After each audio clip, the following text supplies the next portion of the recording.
You only live once, so you better get up. Don't never give up, and be strong. Like a titan. You only live once, so you better get up. Don't never give up, and be strong. Like a lion. If you be strong, they'll follow.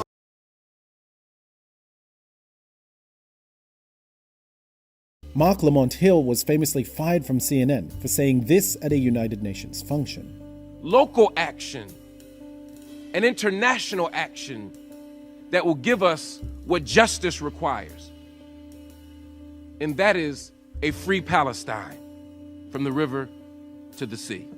In 1964, Malcolm X published an article in the Egyptian Gazette called Zionist Logic, in which he drew parallels between the oppression of Palestinians and Africans. Instead of seeing it as a religious conflict, Malcolm saw Israel as a colonial project serving a wider imperialist agenda, saying European imperialists wisely placed Israel where she could geographically divide the Arab world. In the same year, Malcolm was one of the first African leaders to publicly meet with the Palestine Liberation Organization. Should I way past the minimum? Interim millennium, my raps to hold it gather your back like Palestinian. And this is struggle worldwide, I'm positive. Shit, the ghetto minds worry the Gaza Strip. I first became interested in the Middle East when I became interested in Malcolm X. I read Malcolm's story, and when I saw that Malcolm in 1959 and again in 1964 had made these trips to Africa and also to the Middle East, I became interested in what Malcolm was interested in, which was thinking about Black freedom on a global scale. I then went back to graduate school after my PhD to pursue another degree in Middle East studies. I wanted to know what it meant to be Black in Jordan or Iran or Egypt or Palestine. Since the end of the 19th century, there has been a growing battle over the area that is now known as Israel and Palestine. Waves of Jewish immigration into the region, combined with tensions over land, over employment, over law, over what the state would look like, have gotten more and more and more intense over this period of time. Over decades, we saw a greater and greater emphasis on pushing Palestinians off of the land, taking away land rights, taking away employment opportunities, and you saw resistance, you saw struggle, you saw battles, and at the same time, you also have increased anti-Semitism, you have increased pressure around the globe, which is compounded once you get to the 1930s, 1940s, because you now have this thing called World War II. Of course, you have the Holocaust, you have all these things that are legitimizing a very real need to find a safe haven for Jewish people. The question was, how do we provide a safe haven for Jewish people and still honor the fact that there are indigenous Palestinians on this land who have a right to be here? And so for that reason, we see a struggle over the region and over that particular slice of land that continues until today. To call it a settler colonial project is not to deny the legitimacy of Judaism or of Jewish people in the region. Settler colonialism is not just controlling the territory and the land, but it's actually moving onto that land and replacing the indigenous people of the land. Israeli settler colonialism is more complicated than other places. There is a long-standing and legitimate Jewish presence in Israel and in historic Palestine. And what we've seen since 1882, which is the beginning of the first major immigration, is not just a wave of people coming in, but a very organized and systematic attempt to push Palestinians out.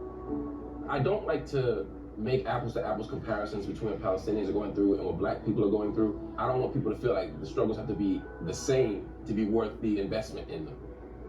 That said, there's a long tradition of Black folk who have stood up and spoken out against the occupation of Palestine and spoken for the liberation and self-determination of the Palestinian people.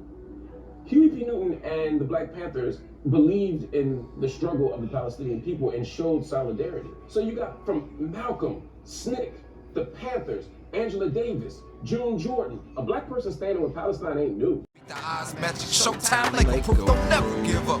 You only become a number when you give it to a stat, when you better be Black folk are catching enough hell here. We should put our 100% attention on that. And I ain't mad at people that say that. I don't agree, but I understand the impulse to say, look, cops are shooting us, the economy is collapsing, schools are broken. How can I think about someone in Palestine? We should care about the Palestinian freedom struggle first because they're human beings.